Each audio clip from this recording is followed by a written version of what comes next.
Assalamualaikum warahmatullahi wabarakatuh. Selamat berjumpa kembali dengan Bimbel Pak Tomo pada pembahasan tentang pengambilan keputusan bersama, yaitu tentang mufakat, aklamasi, dan voting. Kita mulai ya. Bismillahirrahmanirrahim. Dalam pengambilan keputusan bersama nih ya, kadang terjadi mufakat, kadang terjadi aklamasi, kadang terjadi voting. Mufakat adalah keputusan bersama yang diambil setelah melalui permusawarahan. Jadi bermusyawarah dulu, terus ketemu mufakat, terus diambil keputusan bersama. Nah, itu namanya mufakat. Ada juga belum bermusyawarah sudah ngambil keputusan bersama.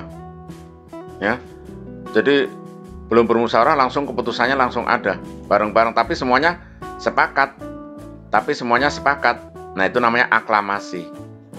Aklamasi itu tanpa melalui permusyawarahan, tapi langsung keputusannya sama, semuanya setuju gitu.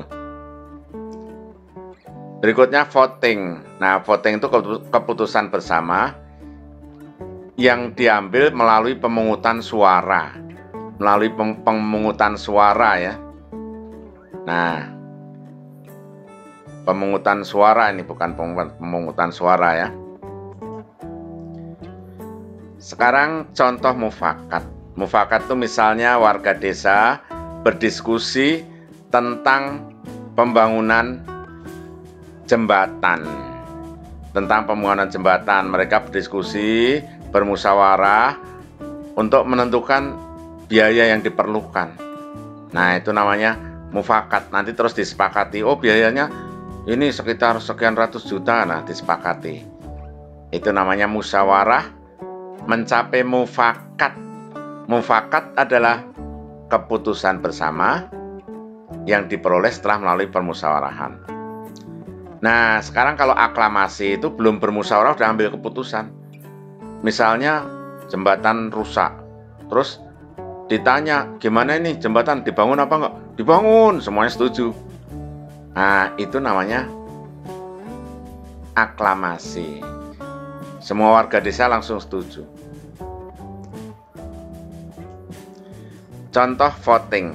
Nah, voting itu sesuatu yang nggak bisa dimusyawarahkan. Misalnya pemilihan kepala daerah, nggak bisa dimusyawarahkan ini. Waduh, ini gubernurnya ini aja deh, pasti ada yang nggak mau. Karena pasti ada beberapa calon kepala daerah, ya, masing-masing tidak mau mengalah. Masing-masing pengennya dia yang jadi kepala daerah. Jadi nggak bisa dimusyawarahkan.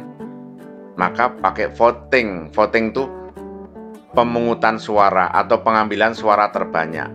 Nah, maka ada pilkada, pilihan kepala daerah.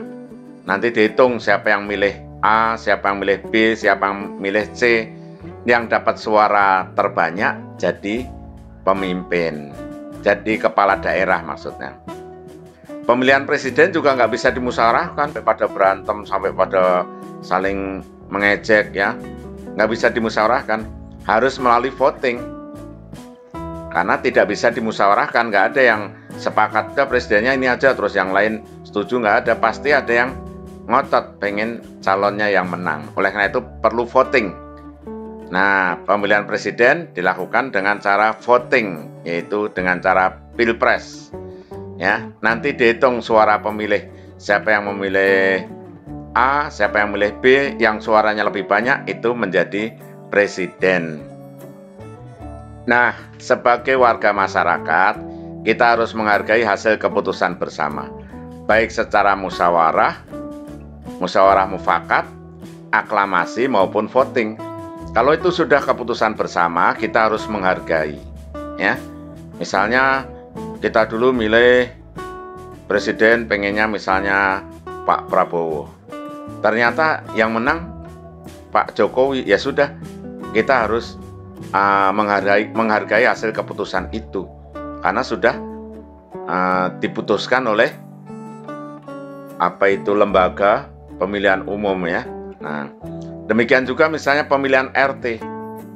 kita milih Pak A, yang lain milih Pak B, ternyata yang menang Pak B. Ya sudah, kita harus menghargai hasil keputusan itu. Bagaimana kalau hasil keputusan bersama tidak sesuai dengan keinginan kita? Ya, kita harus menerima dengan lapang dada. Misalnya kita dalam pemilihan ketua kelas, kita milih A. Ternyata banyak yang milih B. Nah, kita harus lapang dada. Kita harus menghargai hasil keputusan bersama. Karena menghargai hasil keputusan bersama adalah pengamalan Pancasila, sila keempat, yaitu kerakyatan yang dipimpin oleh hikmat permusyawaratan dalam kerakyatan yang dipimpin oleh hikmat, apa coba sila keempat? Kerakyatan yang dipimpin oleh hikmat kebijaksanaan dalam permusyawaratan perwakilan. Ya, oke, sampai sini dulu ya. Terima kasih. Assalamualaikum warahmatullahi wabarakatuh.